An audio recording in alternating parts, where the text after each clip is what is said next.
Minggu lalu gue ngobrol sama teman lama. Videonya ada di sini. Suaminya orang Iran. Dan sebagai warga Indonesia yang realistis aja, kalau ada konflik global, yang kepikiran pertama bukan geopolitik. Tapi ini bensin naik kagak ya? Nah, per 1 April 2026, tensi Iran lawan Amerika Serikat semakin panas. Donald Trump bilang Iran minta gencatan senjata. Breaking news from the United States, and President Donald Trump is saying that Iran has asked for a ceasefire. In a social media post, he said that Washington will consider when Hormuz Strait is open, free and clear. Until then, US forces are blasting Iran into oblivion, or as they say, back to the Stone Ages. Tapi Iran langsung bantah. Dia bilang, gak bener tuh. Rashad, after a few hours of silence, we heard from the spokesperson of the Foreign Ministry, Mr. Ismail Baqai, denying there's any talks between Iran and the United States. After that, Mr. Mohammed Bakr Kalibaf, the Speaker of the Parliament, I'll read his tweet. He says no negotiations have taken place with the United States. Fake news is intended to manipulate financial and oil markets and to escape the quagmire in which the US and Israel are trapped. This is Mohammed Bakr Kalibaf, whose name appeared in some reports in the past hours that he is the man who President Trump described as an influential leader that the talks are taking place with. Ini gimana ya? Kayaknya dua pihak ini beda cerita, tapi sama-sama pede. Karena faktanya memang ada mediator yang melakukan negosiasi itu. Tapi belum tahu ya, ini bakal gencatan senjata apa enggak.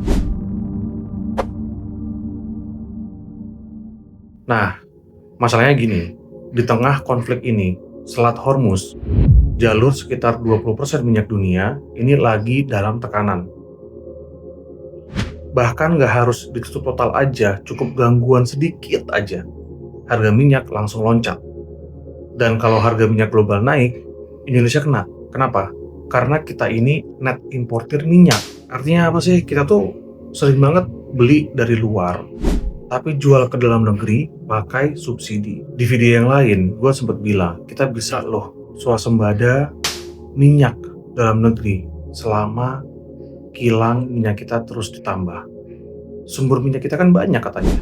Nah, jadi kalau harga global naik terus, APBN yang udah ngos-ngosan, ini lama-lama ya makin ngos-ngosan. Ya, hari ini BBM memang belum naik. Walaupun sempat ada berita, oh nanti bakal naik di 1 April. Ternyata April mau nggak jadi naik. Tapi sebelum April, udah kejadian tuh, panic buying.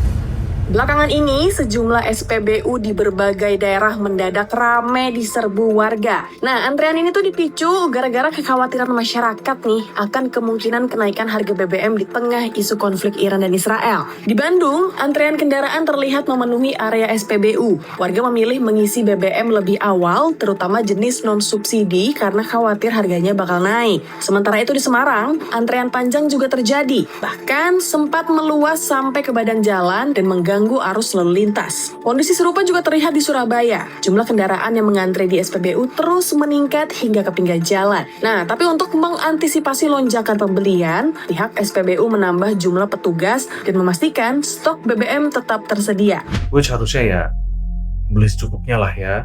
Panic buying sebenarnya malah membuat harga malah makin naik sebetulnya. Nah, walaupun BBM belum naik, di garis bawahi ya, belum, tapi tanda-tanda mau naiknya udah ada. Rupiah mulai tertekan, dan investor mulai pindah nih ke dolar sama emas. Ya simpel aja logikanya, kalau dunia panik, uang juga ikut panik. Kita pernah melihat pola ini ya sebelumnya. Gue remind lagi, waktu itu perang Rusia-Ukraina. Bukan cuma masalah perang, tapi juga efek domino ke ekonomi global. Hasilnya apa? Banyak perusahaan mulai efisiensi, dan ujung-ujungnya kejadian layoff massal. Nah, sekarang kita masuk ke bagian yang paling relate ke kita semua. Kementerian Ketenagakerjaan Republik Indonesia resmi mengeluarkan surat edaran. Isinya apa? Himbauan WFH 1 hari dalam seminggu. Ini buat para pekerja kayaknya, wah, akhirnya gue bisa kerja di rumah sehari seenggaknya. Yes. Well anyway, ini bukan wajib, tapi jelas arahnya. Dan ini bukan soal biar kerja lebih santai. Ini adalah sebuah strategi. Ya mungkin bahasa formalnya ini adalah optimasi pemanfaatan energi. Tapi bahasa jujurnya, tolong jangan kebanyakan bakar bensin. Kalau kita breakdown, orang yang nggak commute, itu bensin lebih hemat. Kantor lebih sepi, listrik dan AC juga turun tuh harganya. Karyawan nggak keluar duit transport, akibatnya apa? Daya beli lebih aman. Jadi ini bukan kebijakan HR biasa. Ini udah masuk ke kebijakan ekonomi sebetulnya, yang nyamar jadi kebijakan kerja. Mau nggak mau, gue harus jujur. Nggak semua orang bisa menikmati ini. Lu kerja di pabrik, masa ngoperate mesin dari rumah? Lu tenaga medis, Dok, pasiennya kita zoom aja ya hari ini. nggak masuk akal. Makanya di surat edarannya juga jelas, banyak sektor yang dikecualikan. Jadi ini bukan solusi universal, ini cuma salah satu cara ngerem dampak. Dan yang buat bisa WFA, jangan senang dulu.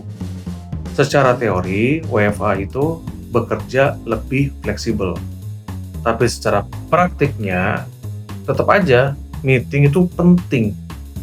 Yang udah punya anak ya, anak-anak masuk ke kamar. Dan lu harus bisa multitasking. Ke bos, yes, noted, we will align on that. Kalau ke anak, ayo masuk kamar dulu, coba tuh modemnya di restart dulu. So, kita lagi di situasi global yang nggak stabil. Dan nampaknya pelan-pelan mulai masuk ke Indonesia. BBM mungkin belum naik, WFH mungkin baru himbauan, tapi arah besarnya udah kelihatan. Kita lagi masuk mode hemat. Sekarang gue pengen tahu, di kantor kalian, WFH 1 hari ini sudah mulai diterapkan belum? Atau masih full 5 hari? Karena kalau nggak kelihatan di kantor, dianggap nggak kerja. Tulis di kolom komentar, kita bahas dari sudut pandang HR yang realistis ya, bukan yang teori.